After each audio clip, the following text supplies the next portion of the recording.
I'm blue,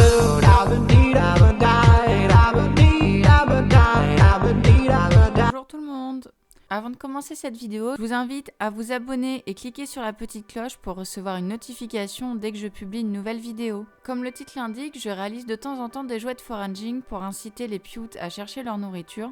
Je vais aujourd'hui vous montrer deux réalisations possibles, sachant qu'il y a possibilité de les complexifier ou bien de les faciliter, de manière à l'adapter au niveau de votre oiseau. Pour le premier, vous allez avoir besoin de rouleaux de sopalin, de ciseaux, de raffia, de journaux, ainsi que du mulet, du tournesol ou autres friandises nourriture qui ne sont pas toxiques. Pour commencer, je vais donc venir faire des grands trous dans le rouleau de sopalin. Donc soit je vais les faire aligner, soit décaler, c'est comme vous préférez. Je vais également faire un trou dans le haut du rouleau de sopalin et passer le raffia de manière à faire un nœud pour réaliser la tâche. Je vais fermer le côté opposé en poussant les deux extrémités. Et je vais ensuite mettre du journal dedans que j'aurai chiffonné au préalable. Je vais ensuite ajouter le millet. Votre jouet de recherche alimentaire est prêt à être testé par vos loulous. Donc soit vous pouvez simplement le pendre ou alors l'attacher un peu mieux pour faciliter la recherche au début pour vos oiseaux. Également, pour rendre les choses plus faciles, vous pouvez soit faire de plus grands trous et augmenter la quantité de millet par rapport à la quantité de journal, ou bien diminuer la taille des trous et ou augmenter la quantité de journal, de manière à ce que vos oiseaux cherchent plus avant d'obtenir la friandise. Le deuxième jeu de recherche alimentaire va consister à utiliser des gamelles que vos perruches connaissent et également utiliser du journal,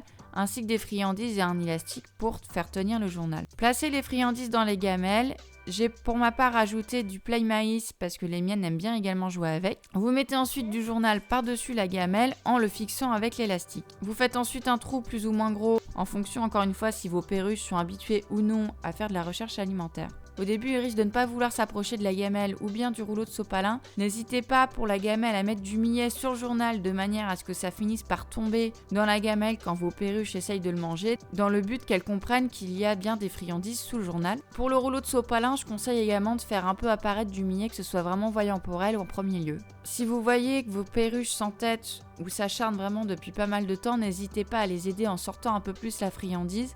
Parce que si malgré de nombreux efforts, elles n'arrivent pas à atteindre les graines, elles vont finir par se lasser et au début, il ne faut surtout pas qu'elles se lassent ou qu'elles abandonnent. Malgré ces jeux de recherche alimentaire, faites bien attention de ne pas donner l'équivalent de plus d'une branche de millet par semaine par oiseau étant donné que ce sont des graines riches. À la prochaine!